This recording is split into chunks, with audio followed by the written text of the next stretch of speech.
आप देख रहे हैं न्यूज मार्ग, सच में है दम। उत्तर प्रदेश के बागपत में शनिवार को राष्ट्रीय सुरक्षा माह का समापन कार्यक्रम आयोजित किया गया। कार्यक्रम में जिलाधिकारी राजकमल यादव और पुलिस अधीक्षक अभिषेक सिंह के साथ कई अधिकारी शामिल हुए। इस दौरान छात्र छात्राओं ने कार्यक्रम में भाग लिया। राष्ट्रीय सड़क सुरक्षा के तहत किए गए आयोजन में चित्रकला, निबंध और कविता प्रतियोगिता रखी गई थी। प्रतियोगिता के विजेताओं को भी पुरस्कृत किया गया।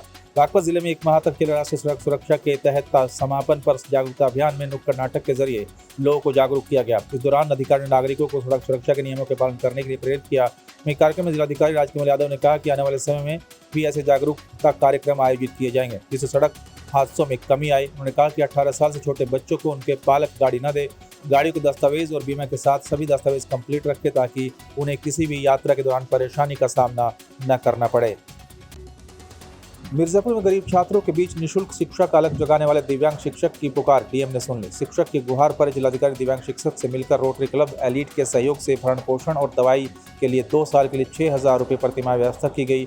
मिर्जापुर के मंझवा विकासखंड के पत्तीकापुरा गांव में पिछले 2 दशक से गरीब बच्चों को निःशुल्क शिक्षा देने वाले मनोज खंडेलवाल के शरीर में कमर के नीचे का हिस्सा बेकार हो गया है, जिसके चलते उनका चलना फिरना दूभर हो गया, बल्कि खाने पीने और उपचार के लिए भी उनके पास पैसे के मोहताज के लिए रहना पड़ता है। अपनी इस लाचारी के चलते भरण पोषण और उपचार के लिए आर्थिक मदद की मांग कई बार उन्हें प्रशासन से की, मुख्यमंत्री तक भी गुहार लगाई। लगातार गुहार लगाने के बाद उनका प्रयास रंग लाया और कुछ दिन से पहले उनके द्वारा ट्वीट के माध्यम से जिलाधिकारी को भेजा गया मैसेज मिला, जिसे पढ़कर जिलाधिकारी प्रवीण कुमार लक्षका ने दिव्यांग शिक्षक से मिलने पर उनके निवास पर पहुंचे, जहां उनके परिस्थिति को देखने के बाद रोटरी क्लब एलीट के सहयोग से उनके द्वारा मांगी गई धनराशि 5,000 के बदले 6,000 रुपये प्रति महीने और 2023 तक दिलाने की व्यवस्था की। मैं परसों रात को जब ट्विटर देख रहा था तब मुझे पता चला कि ये गोपाल जी है और बच्चों को निःशुल्क शिक्षा देते हैं, और ये जो शरीर के नीचे का पार्ट है ये इनका काम नहीं करता है, और उसी पे इनके प्रोफाइल पे नंबर थे, तो उस पर मैंने कॉल किया और इनसे मैंने बात करी, तो इन्होंने मुझे बताया कि दवा वगैरह और इनके खाने पीने के लिए कि अगर 5,000 रुपये पर मंथ में दे सकूं तो इनकी बहुत बड़ी मदद हो जाएगी।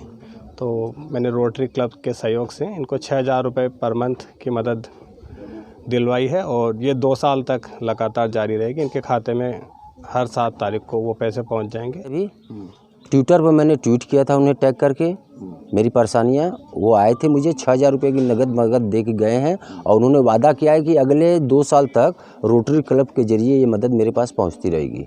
यहाँ तक कैसे आप पहुँचे? यहाँ तक मेरे एक मित्र ने पहुँचाया, मैं बनारस में रहता था। हापुड़ के सिंघाड़ी थाना क्षेत्र में पुलिस को सूचना प्राप्त हुई थी कि एक नाबालिग बच्ची को अगवा कर लिया गया। सूचना मिलने के तुरंत बाद ही पुलिस ने तत्काल कार्रवाई करते हुए बच्ची की खोजबीन शुरू कर दी, लेकिन बच्ची मेरठ के कठियोर थाना क्षेत्र के जंगल से बरामद हुई। हापुड़ एसपी नीरज जादव का कहना है कि बच्ची ठीक है। संबंध में उनके द्वारा थाना प्रभारी घटनास्थल का निरीक्षण करने के लिए पहुंचे। सिंघावली से किठोर के बीच रास्ते में सीसीटीवी फुटेज खंगालने जा रहे हैं और आरोपी की तलाश की जा रही है। लोगों से पूछताछ करते हुए पुलिस मामले की जांच में जुटी है। हापुड़ एसपी का कहना है कि जल्द से जल्द मामले का खुलासा किया जाएगा और आरोपी के खिलाफ कड़ी कार्रवाई की जाएगी। देर रात मीडिया सेल से अपनी बात कहते हुए एसपी हापुड़ ने मीडिया के सामने जानकारी दी, लेकिन सिंघावली से दिन दहाड़े बच्ची को अगवा कर मेरठ ले जाकर वारदात को अंजाम देने की घटना को सिंघावली पुलिस की कार्यशैली पर सवाल निशान खड़े हो गए। अब देखना होगा कि इस मामले में पुलिस कब तक आरोपी को गिरफ्तार कर पाती है। सिंघावली थाने में लगभग 3:30 बजे एक तहरीर प्राप्त हुई कि एक नाबालिग बच्ची को एक व्यक्ति बहला फुसलाकर कहीं ले गया है। इस संबंध में पुलिस ने तत्काल कार्रवाई की, खोजबीन शुरू की बच्ची की। तो लगभग 6, साढ़े 6 बजे मेरठ जनपद के किठौर थाना क्षेत्र में बच्ची मिली। बच्ची ठीक है। इस संबंध में मेरे द्वारा तथा अधिकारियों द्वारा घटनास्थल का निरीक्षण कर लिया गया है। सारे रास्ते जो सिंघावली के गांव से मेरठ किठौर को कनेक्ट करते हैं उन रास्ते के सीसीटीवी फुटेज दिखाए जा रहे हैं। यूपी के नगर विकास राज्य मंत्री कानपुर देहात के प्रधानमंत्री महेश चंद्र गुप्ता के लगातार प्रयास से काफी लंबे इंतजार के बाद माती बस डिपो के वर्कशॉप का शुभारंभ हुआ। माती बस डिपो में संचालन से पूर्व वैदिक मंत्रोच्चार, हवन पूजन के साथ डिपो का विधि विधान से साथ पूजन किया गया और बसों को दुल्हन की तरह सजाया गया।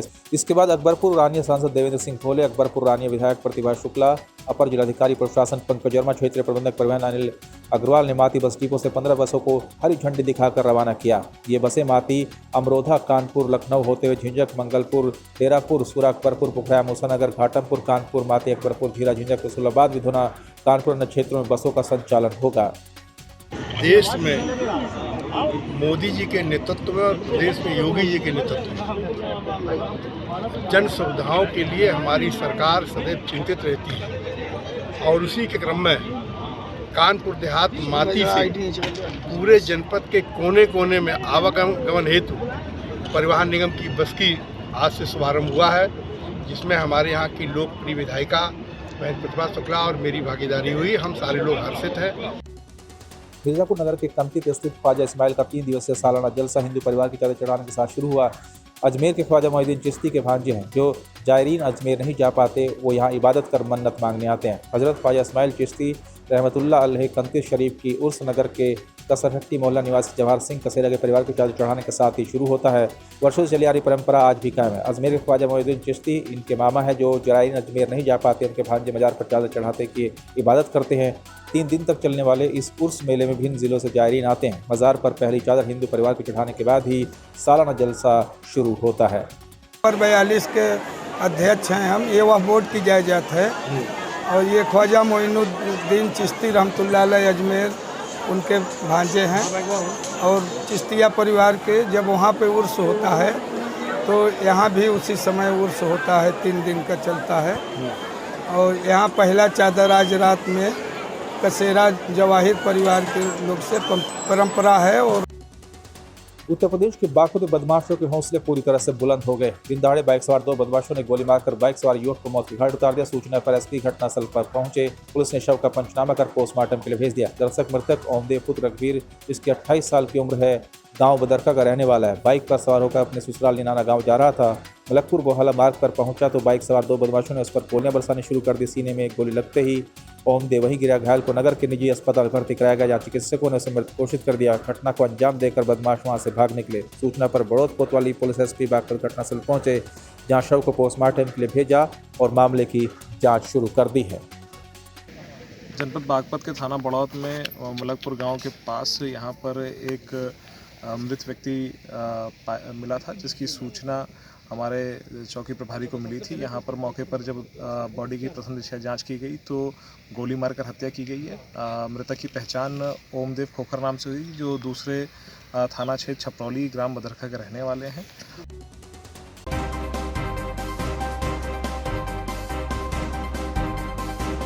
आप देख रहे हैं न्यूज़ मार्ग, सच में है दम।